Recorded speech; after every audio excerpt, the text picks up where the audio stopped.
So, good day guys. Tayo ay papasok pala ng work. So, ititest ko ulit itong aking DJI Osmo Action 4 together with DJI Mic Mini kasi kinakapa-kapa ko pa rin talaga yung kanyang behavior. Kasi last time ginagamit ko siya, yung unang gamit ko to, okay naman yung engaging ng dalawa. So using snapshot or quick capture video, kumakapit naman yung DJI Mic Mini nung una. So hindi naman ako sumablay doon. Pero nung pangalawa, napansin ko pagkatapos ng mga dalawang snapshot, and then sa pangatlo wala na pala, naka-disengage na yung Mic Mini doon sa ating camera. So bumiyaya ko hanggang doon na talagang wala na yung DJI Mic Mini, hindi na nakakonect. Hindi ko alam kung bakit, baka lobat o baka siguro nga ganon. So chinarge ko ngayon, susubukan ko ulit i-try. Pero upon the search mga dudes, may mga nabasa nga ako na sabi nga pag masyadong matagal na naka-idle yung ating DJI Mic Mini, may possibility mag automatic turn off. Ang snapshot kasi parang quick capture sa GoPro, nakapatay ang camera mo, and then from shutter button pipindutin mo lang na para mag-record, bubukas ang kusa and diretso recording. Tapos pag in-stop mo yan, mamamatay ulit ang camera mo. Kaya kung medyo matagal na naka-rest yung camera at naghihintay yung ating mic ng activities niya, nagkakaroon ng automatic shutdown yung DJI Mic Mini. Kaya pagbalik nito, wala na siya. So tara, papasok tayo ng work at uulitin natin yung sistema. Snapshot pa rin, pero kung talagang magiging problema natin yon na nagdi-disengage siya pag matagal siyang naka-rest, kailangan natin talagang mag-rely sa mas mahabang capacity ng battery. So ano ba tawag dito? Obligado tayo bumili ng maraming battery para naka-open na lang yung camera natin, para at least still connected. Okay, tara, let's go. So bago nga pala tayo umalis, ito, nasa second floor ako, may papakita ko sa inyo. Wala lang, mga konting dibangan lang natin. Nakita nyo yan, mga gapi dyan. Ito mga babies, daming babies dito. And then ito, male and female, no? Sineperate ko na. Pero dito may male dito, nakikita nyo. Ayan, para magparami pa sila dyan. And then dito nasa second floor tayo, galing tayo ron. Ito second floor. Ito, dito ako nag-exercise, may mga konti akong gym equipment, pambuhat-buhat lang. Diyan yung bike ko na hindi ko pa nagagamit, buhat ng binili ko. Luma na yan, pero okay pa. So yan, kasi pinaplano ko bumalik sa pagbabike kasi nga ano rin yan, exercise din yan. And then meron tayo dyan na treadmill, mamurahin, pero at least meron na tayong tawag dito. Ayun, meron na palang way para malaman kung nakakonekta pa tayo. Kasi ayun, bubuksan nyo pala yung harap ang gamitin nyo para nakikita nyo na gumagana pa yung mic nyo. Yun! Okay, let's go. Shutdown.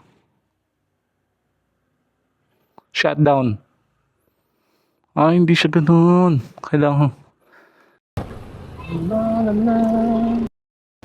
na na na na na na na na na na. So palabas na tayo ng ating subdivision. Time check is 10:40 ng umaga. Papasok pa lang tayo. Di ba, may ihatid lang namang dokumento. Hindi, wala naman na ako masyadong gagawin, mga tol.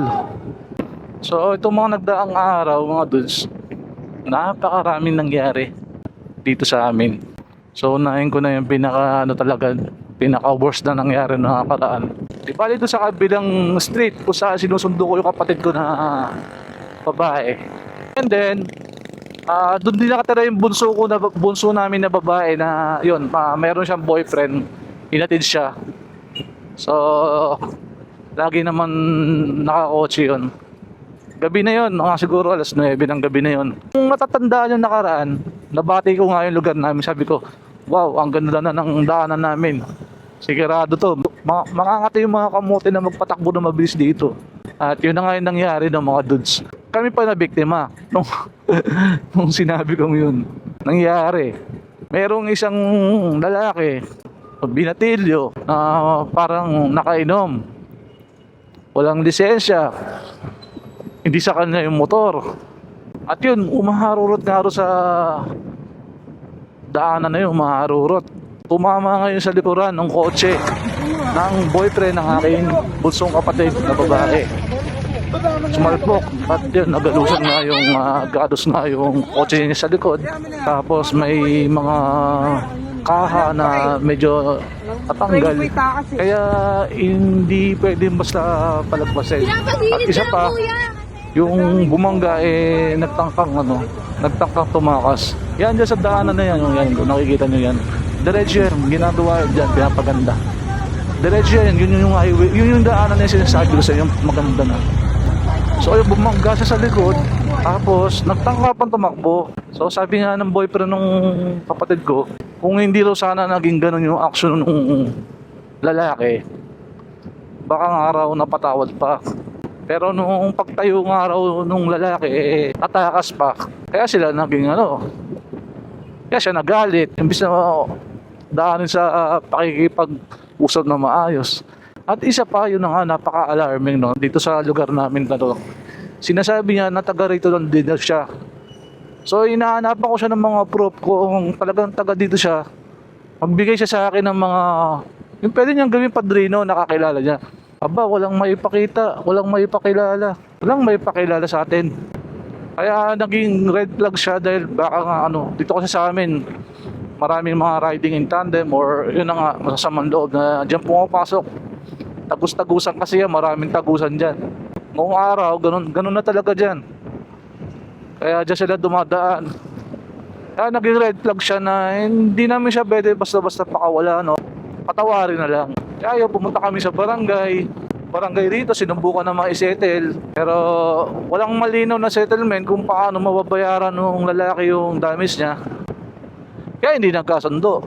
And after nun, yung barangay, kasi mga barangay tanod yung mga natira sa ganong oras, barangay tanod na lang yung mga nag-handle ng barangay dyan. Nung hindi nagka-settle, hindi nagkaayos, alam mo bang ginawa itong mga barangay na to? Pinabayaan sa amin yung suspect. Kapag sabi nila, hindi na nila jurisdiction, nahawakan yung isang kaso na hindi naman daw nagkasundo. Kapag daw ganon, kailangan daw sa police station na, okay, given the fact na tama nga yun, pero as nangangalaga na kapayapaan sa isang barangay, kagaya niya, barangay tanod, barangay kapitan, o in general, yung barangay, meron silang responsibility na alalayan kami doon sa sitwasyon. Lang sana na tumawag sila sa mga pinakamalapit na police station para i-endorse kami yung kaso ng gabi na yon. Ang mahirap, hindi ganun ang ginawa. Dahil pocket na labas na sila sa usapan dahil di nagka-settlement, pinabayaan kami lumabas ng barangay at ang advice, kami na magdala doon sa biktima. Pero pinagmaneho pa namin yung tao na isang may posibilidad na isang kriminal. Imagine mo yun, napaka-risky, napaka-delikado ng pagkakataon na yun. Wala kaming choice, humihingi kami ng kaukulang permit na pwede namin dalhin. Kasi medyo may kalayuan sa amin dito, Bagumbong pa. Mga ilang kilometro rin yun. Siguro may mga 8 hanggang 9 na kilometro rin yun. So babagtas kami ng highway rito, paano kung mapara kami, 'di ba? And then, meron kami mali doon sa step na yon dahil pumayag kami. Pero yung pagkakamali na yon dahil sa ignorance, sa mga bagay na hindi naman talaga namin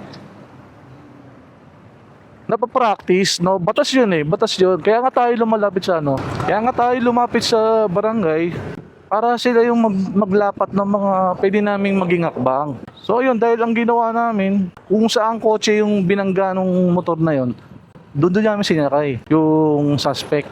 Sinama namin sa Bagumbong. Kasi doon yung mga police traffic report.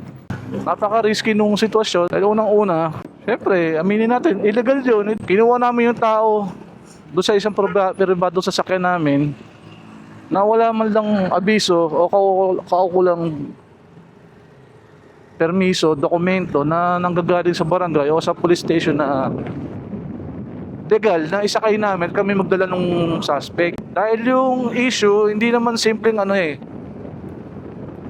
hindi naman simple traffic violation yun. Kasi medyo may pagka police matter na nga. Kasi yung taong yun na nakasangkot namin kumbaga red flag. Walang pagkakakilanlan na maayos.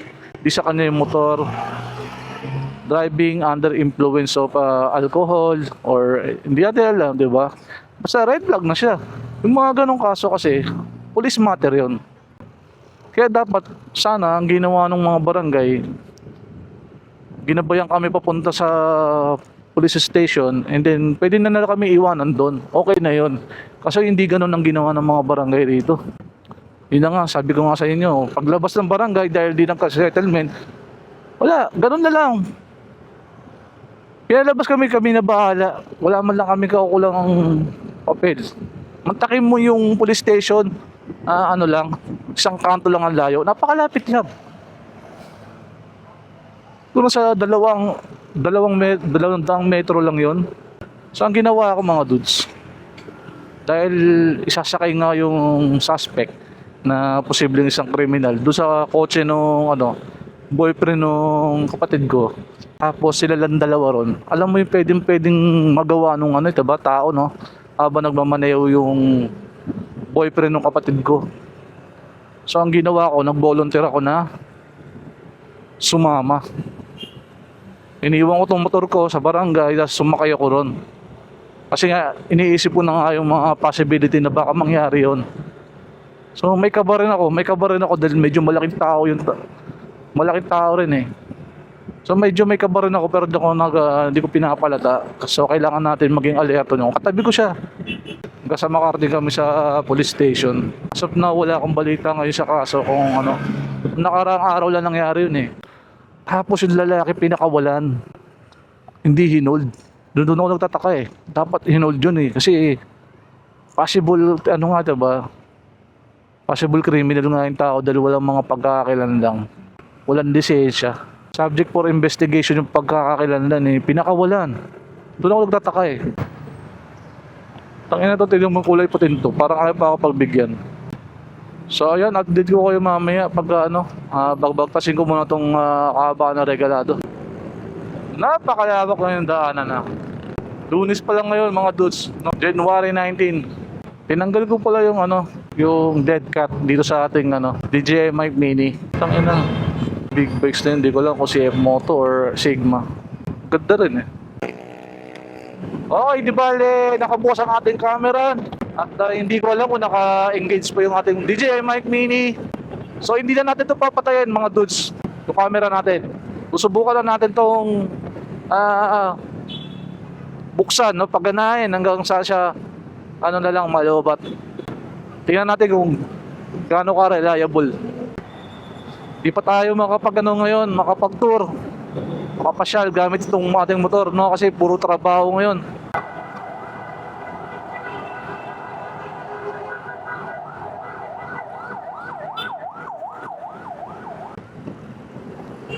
Maaraw ngayon pero parang hindi naman gano'ng kainitan.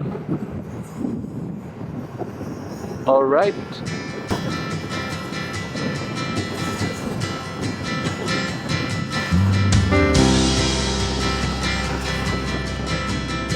Tayo nakakatakot tunog ng I heard a ringing bell this morning. Oh, what a good day. And it woke me from a dream. It's a good day. Ganda ng imagine mo kung nasaan na tayo doon. Nasa bandang Quezon, no? O Marilaki, no? what you Kasi need. saka pala guys, no? Bilang isang motorista, no? So keep on Di pa ako saying nakakapunta ng Marilaki, to Kailan. those who listen, Hindi ko pa na-experience yun. 'cause you can